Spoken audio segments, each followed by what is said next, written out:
ఎలాంటి విషయాలు మాట్లాడాలో కూడా ఆయన తోస్తలేదు.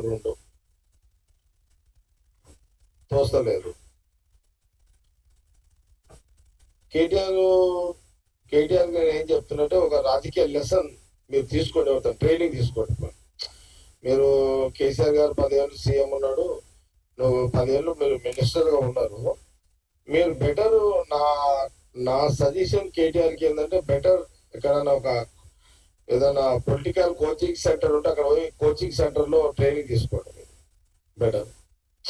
ఇప్పుడు మనము కొంత చరిత్రని కాదనైతే అనలేం కదా, చరిత్రలో జరిగిన నిజాలనైతే కాదనలేం కదా.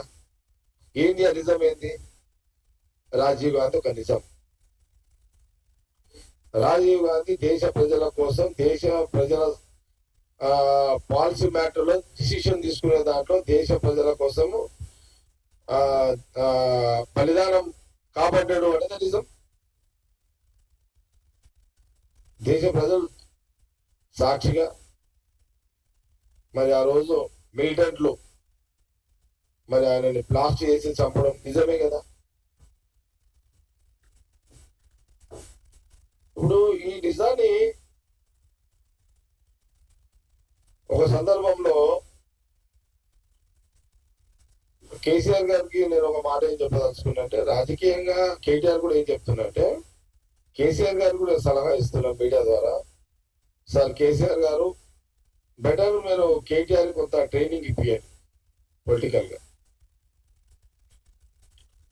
ఇప్పుడు నేను ఒక వీడియో మీకు వీడియో చూపిస్తాను మీకు. కేటీఆర్ గారు రాజీవ్ గాంధీ గారి స్టాచ్యూని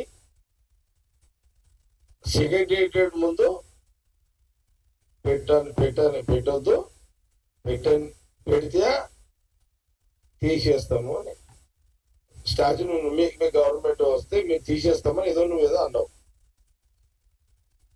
తెలంగాణ ప్రజలు మాకు 5 సంవత్సరాలు కాంగ్రెస్ పరిపాలన, మీరు ప్రజల పరిపాలన చెయ్యండి అని కాంగ్రెస్ పార్టీకి మాకు అవకాశం ఇచ్చారు. సోనియా గాంధీ, రాహుల్ గాంధీ, మల్లికార్జున ఖార్గే గారు, ప్రియాంక గాంధీ గారు కలిసి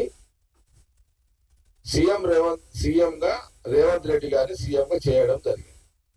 ఇది క్లియర్ గా. ఇంకా 4 సంవత్సరాల 4 నెలలు ముఖ్యమంత్రి, రాష్ట్రానికి కాంగ్రెస్ పార్టీ ముఖ్యమంత్రిగా రేవంత్ రెడ్డి ఉంటాడు.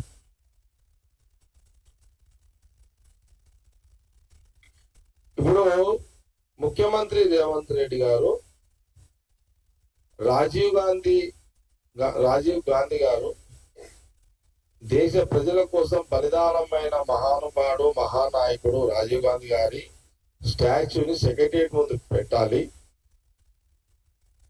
రాజీవ్ గాంధీ గారు బలిదానంతో పాటు వారు ప్రధానమంత్రిగా 18 సంవత్సరాల వయసున్న ప్రతి యువకుడుకు ఓటు హక్కు కల్పించడం జరిగింది. ఎందుకంటే ఓటు అనేది చాలా ప్రాధాన్యత కలిగినటువంటి హక్కు. అది 18 ఏళ్ల వయసుకే హక్కు ఇచ్చాడు.